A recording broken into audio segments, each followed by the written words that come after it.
For centuries, it has stood as the ultimate symbol of power, stretching across mountains, deserts, and grasslands like a stone dragon guarding an empire. But what if the story you've heard about the Great Wall of China is incomplete?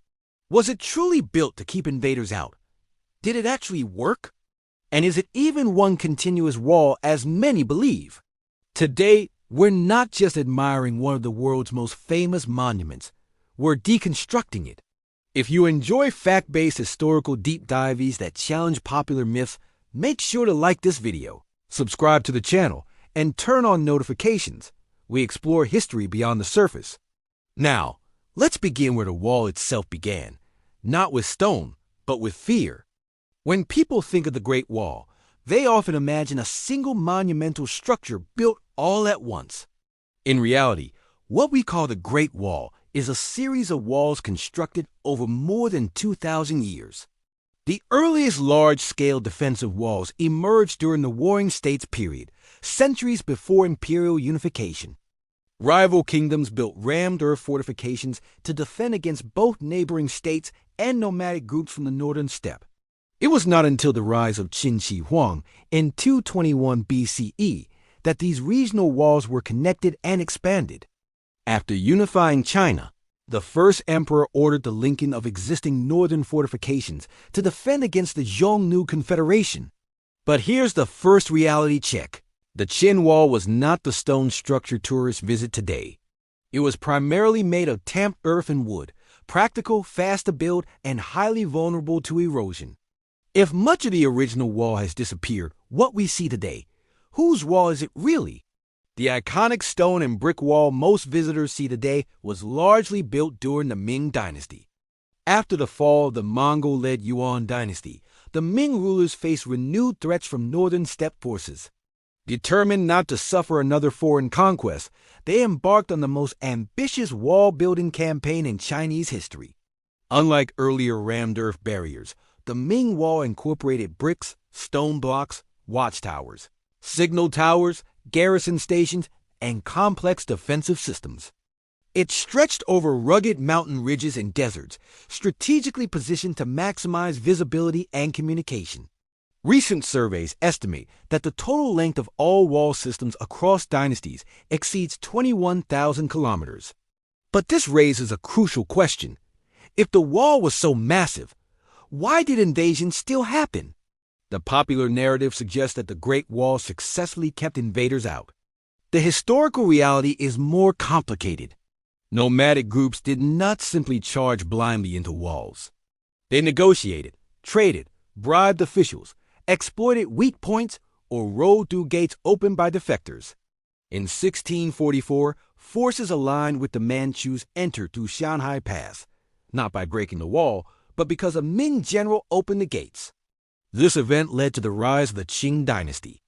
The wall, therefore, was not an impenetrable shield.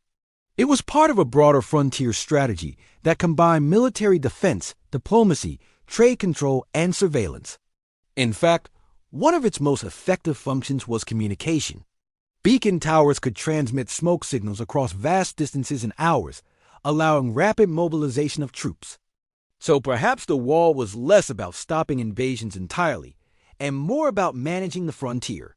Behind the grandeur lies a darker history.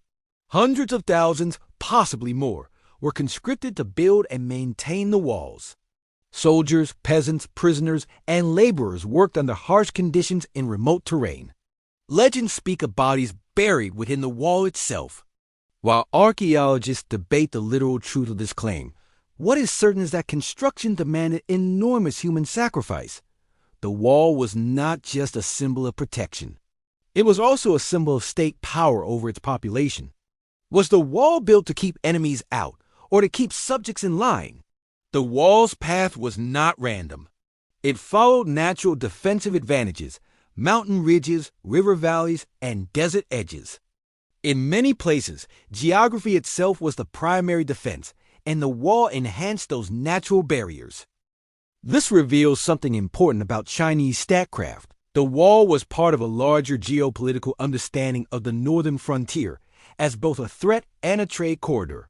For centuries, Relations between agrarian Chinese empires and nomadic steppe powers oscillated between warfare and cooperation.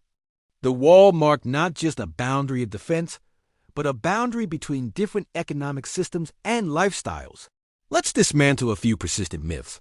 No, the Great Wall cannot be seen from the moon with the naked eye. No, it is not a single continuous structure. And no, it did not permanently stop foreign conquests. Yet despite these misconceptions, its symbolic power remains unmatched. Today, the Great Wall stands as a UNESCO World Heritage Site and one of the most visited landmarks in the world. It has become a symbol of Chinese civilization itself, endurance, unity, and resilience. Modern China no longer relies on stone fortifications. Its defense strategy revolves around technology, economic strength, and global connectivity. Yet the Great Wall remains deeply embedded in national identity. It represents the idea of sovereignty, territorial integrity, and historical continuity. Interestingly, while ancient walls divided, modern infrastructure, highways, railways, trade corridors seeks to connect. The shift from walls to networks tells us something profound about how power evolves. When we deconstruct the Great Wall of China, we uncover more than bricks and battlements. We see a structure born of insecurity and ambition, a tool of defense, communication, and political authority, a monument shaped as much by fear as by engineering genius.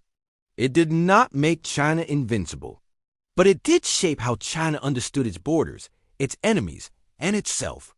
And perhaps that is its greatest legacy. In a world building digital firewalls and economic barriers, are we really so different from the emperors who built walls of stone? If you found this deep dive valuable, like the video, subscribe for more historical deconstructions, and share your thoughts below.